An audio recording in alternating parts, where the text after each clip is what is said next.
যতদিন পর্যন্ত জাতীয় সরকার না হবে, আজকে আপনাদেরকে আমি সাক্ষী রেখে বলে গেলাম, এই বাংলাদেশের মাটিতে কোনো ফেরেস্তা আসলে দেশ চালাইতে পারবে না। এখন ওই যে আমার ভাই নাজিম ভাই বলে যে ভাই এটা কবে, ওনার ইমানের জোর কম, এই জন্য বলে কবে। হাসিনাই যে বলাইছে 5ই আগস্ট, হাসিনা কিন্তু 4 আগস্টও জানতো না। তাই তারেক এই যে বিদেশি পাসপোর্ট লিয়ে দেশের প্রধানমন্ত্রী, ওই যে আমার মোবাইলে ডকুমেন্ট আছে, ওই যে আমার মোবাইলে, ওই যে চুপ্পু বাটপার বিদেশি পাসপোর্ট লিয়ে মনে করেন দেশের রাষ্ট্রপতি, এটা কেমনে হয়? এই কথা তো আপনারা কেউ কন না, খালি কোন দুচ্ছুদি কইতে। আমি আর স্টোর জন্য আমি রাজি আছি। আমাকে এই প্রকাশ্য জনসভায় হাজার হাজার লক্ষ লক্ষ মানুষের সামনে আমি ঘোষণা দিব যে তুমি ব্রিটিশ পাসপোর্টটা সাবমিট করো জনসমক্ষে, তারপরে তুমি জাতির কাছে ক্ষমা চাও। তুমি কেমনি এই চেয়ার আসো? বাংলাদেশের সংবিধানের কোন আইনে এটা অ্যালাউ করে?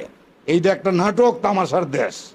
নিজের পরিবারকে শুদ্ধ করেন, নিজের আত্মীয় স্বজনকে শুদ্ধ করেন, নিজের পাড়া প্রতিবেশীকে শুদ্ধ করেন, নিজের পরিচিত জনকে যারা দুর্নীতিবাজ তাদেরকে ঘৃণা করেন। যদি এই সহি নিয়তটা আপনারা মনে প্রাণে করতে পারেন যে আজকে আমার ছেলের অপরাধের জন্য আমার ছেলেকে ঘর থেকে বের করে দিব, আমার বউর অপরাধের জন্য আমার প্রিয়তম স্ত্রীকে ঘর থেকে বের করে দিব, তাইলে বাংলাদেশে দুর্নীতি থাকতে পারে না। আর এই সহি নিয়তে যদি দেশ চালাইতে হয়, তাইলে কোনো দলের আনুগত্য, কোনো একক দলের নেতৃত্বে এই দেশ পরিচালনা করা সম্ভব না। কারণ আপনি যদি বিএনপির নেতৃত্বে দেশ চলে, ওই জামাত 11 দলীয় জোট লইয়া রাস্তা কিনেন না, হাউ কাউ মাও মিছিল স্লোগান করব। আবার আওয়ামী লীগ বিএনপি মিলা গেল, এরা মিছিল স্লোগান করব। আবার জামাত ক্ষমতা আইলে আবার আমরা কমু রাজাকার, কি কইব কি না?